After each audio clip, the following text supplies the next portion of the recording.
And then, it's like, oh, that's another element sometimes. I was not talking to a girl, she said she's on lunch break. I said, how long to you? And like, be like, should we get a coffee?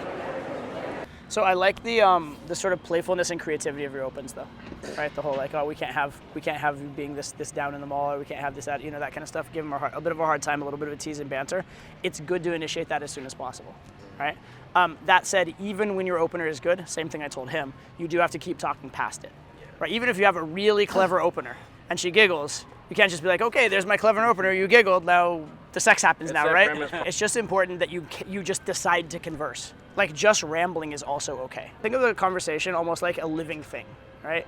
You have to feed it. And as you feed it, it grows, and then at a certain point, it becomes self-sufficient.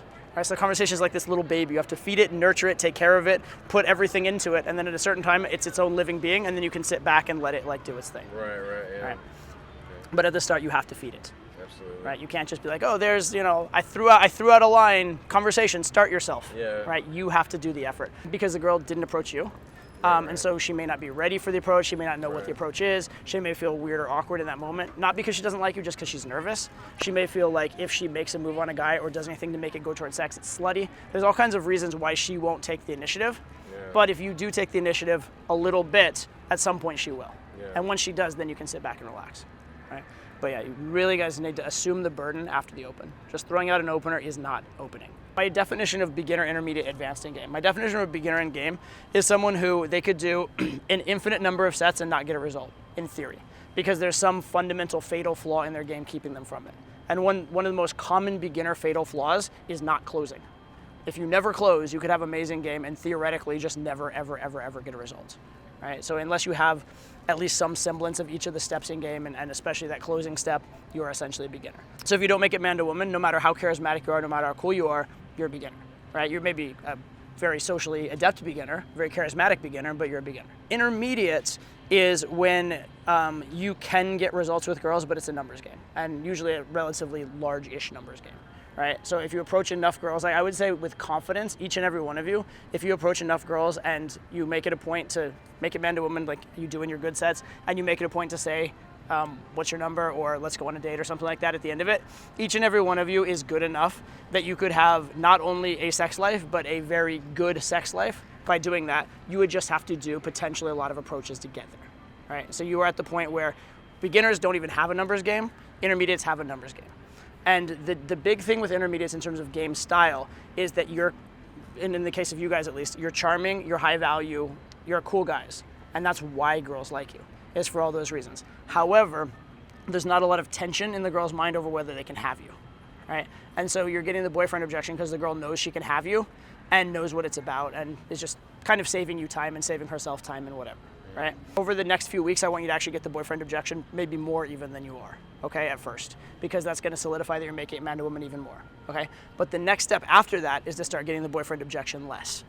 And the way you're going to do that is by actually disqualifying the girl, pushing the girl away, having there be some tension and doubt in her mind as to whether she even can have you. Beginner doesn't have the fundamental steps in game yet. Intermediate has the fundamental steps in game, but they're a bit obvious.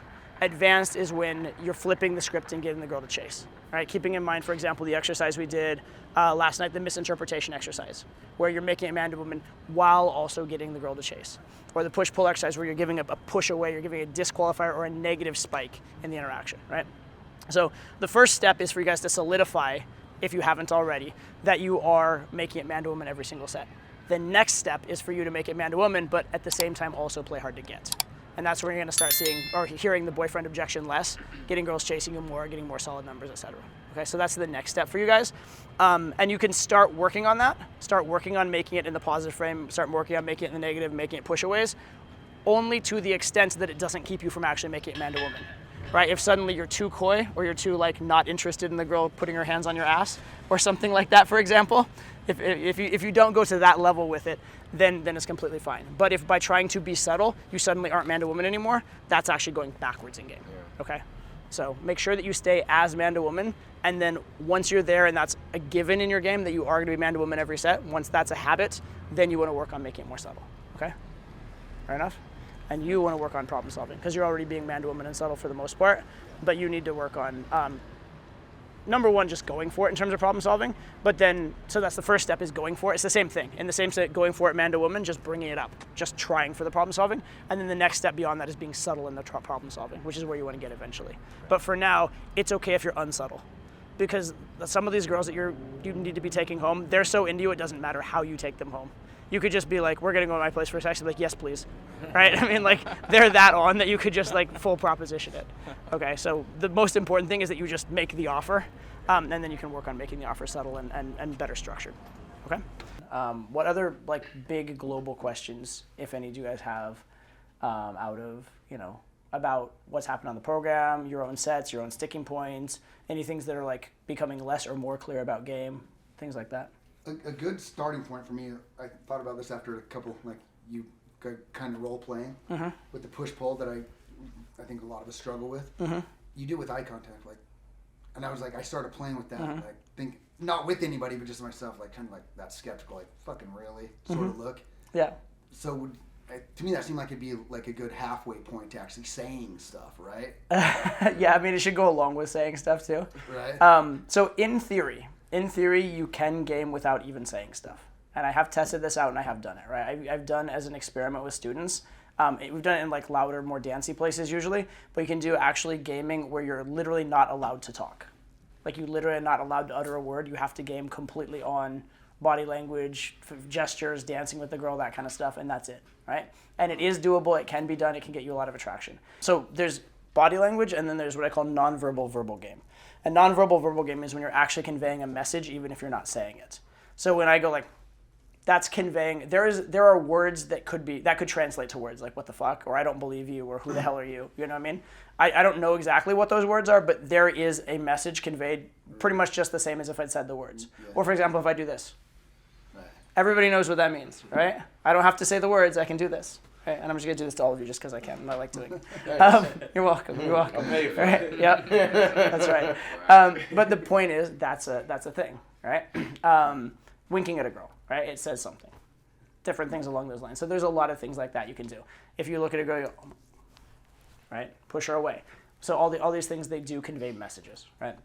And you can do even like silly little opens. Here's one that I like to do. It's kind of funny when I go like, right.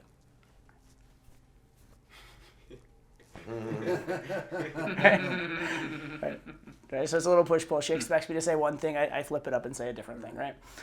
So you can be very playful, you can be very fun, that kind of stuff. In any case, that's not necessarily like what you should be doing in game. Point I'm making is that nonverbals are... The point is that nonverbals are powerful. Nonverbals can take you a long way in game. And you definitely should be incorporating them along with the verbals. And I get a lot of mileage off of my facial expressions and stuff like that. For example, I don't personally game in sunglasses for exactly that reason, right? Because I want my facial expressions coming through. So yes, that stuff is very, very important. It will not replace words entirely, though.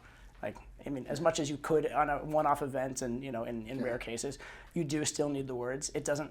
It's not your shortcut to not have to do the words. Okay. But just an enhancer. It is a huge enhancer. It is a huge enhancer. It makes you more congruent. And there's this phrase in game, or in sort of the idea of learning game, they say, don't say what you can nod, don't nod what you can wink, don't wink what you can smile. All right? If you can get the same message conveyed with less, it's more powerful. Other questions? I think my main question is how to practice and I guess practice and then align that with like the correct amount of approaches. So like practical to like studying, and then what's that good balance, and like how should you kind of lay that out? Cool. Yeah, that's something I always go over on Sunday. So that would have come up anyway, but it's a very good question. And it's good that if you're asking the questions I was going to tell you anyway, that means you're asking appropriate questions. So that's very positive. So in general, there are two, the key process for getting good at game is this. You need to go out in the field and get experiences. You need to analyze those experiences, learn from them, and then adjust what you do in the field the next time. Get that new experience, analyze, learn from it, adjust it, etc. So it's kind of like the scientific method, right? You run an experiment, you get the results of that experiment, and then you adjust your approach based on it, and then you run a new experiment, right? And you're never going to get there on pure theory. You can't just ivory tower, read all the forums, read what everybody said, and I figured out game without the theory. It's not going to happen. That said, if you just go in field and keep repeating the same things over and over again, no matter how much field time you put in, you're not going to really improve, right? It's that feedback loop. And how you get good at game is having that feedback loop. And how you get good at game faster is having that feedback loop occur more rapidly, right? Typically, I say that the minimum amount to go out to get good at game is probably go out 3 times a week, and you need to do at least 3 approaches, right? Which should not take very long, right? Each time? Each time. Yeah, not 1 approach each time. 3 approaches each time. Yeah, he's trying to I have tripled my efficiency. 3 approaches each time. And there's a reason for each of those. The reason for the 3 times a week is you want to minimize the time between approaches. So if, say, for example, you do 2 times a week, maybe you do Friday, Saturday, and then you go 6 days without an approach, now it feels very foreign to you again, you lose your momentum, right? And so you're making it harder on yourself than it needs to be. But if you went out Friday, Saturday, Tuesday, now all of a sudden the amount of time, maximum time between approaches is not very much. It feels a lot more like a part of your life. So that's why the 3 times a week thing is optimal. The reason I say 3 times when you go out is that what's usually the hardest approach of the day? The first approach, right? That's the one that you struggle with the most. That's the one you feel the most nervous. Whereas once you've done 2 or 3 approaches, you start to build some momentum. It starts to feel more normal. And if you plan on going out and doing 3 approaches, sometimes you'll feel good and feel some momentum by that 3rd approach. You'll end up doing 5 or 7, and you'll actually get into it, and you'll get that that sort of like in-state feeling, or you get that excited feeling about game. And that's what you really want to get as much as possible. Okay? So that's why I say 3 is because it gives you that opportunity to get some flow, get some state going and that kind of stuff. And it makes game just more fun for you. Also, by doing 3 approaches instead of 1, you're not going out and your entire session is dependent on the reaction of 1 girl, because that's giving a lot of importance to 1 random female. Okay, so I like to have a little bit more sample size as well. Obviously, if you can do 5 sets when you go out 3 times a week, that's much better. Or if you can do 5 times a week, 3 sets, that's much better. Those are if you want to upgrade it a little above the minimum, I'd recommend those as numbers to do consistently. Okay, and make it easy on yourself. Okay, so if you go out and you say you're gonna do 3 approaches and you do 1 long instant date, you did 3 approaches. That's fine. You did your work. Also, if you go on a date one night, you did your 3 approaches. If you go on a date 2 nights, you did your 3 approaches for 2 of those nights. If you go on a date 3 nights, you did not do your approaches for that last day. You still have to go out and do approaches 1 time that week, okay? You can't completely eliminate cold approach and just go to dates, because then you're gonna get a little too comfortable. You're gonna like stop sharpening the sword. You allow that approach anxiety back in. So you can replace a lot of your cold approach with dates, because it is educational. You are learning about girls. You are, learning other parts of game, but you still need to at least do cold approaches 1 time a week, even if you're getting stacked with dates.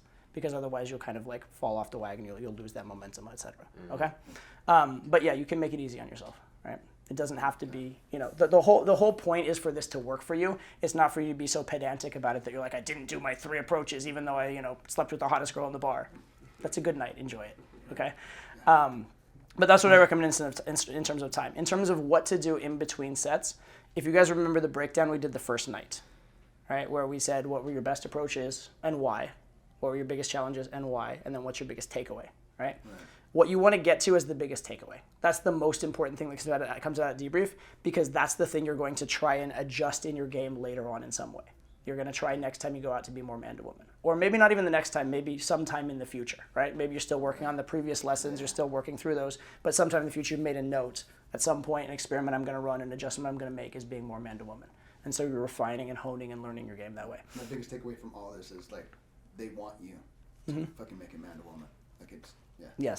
Yes. At a certain point, if you don't, they will get frustrated with you.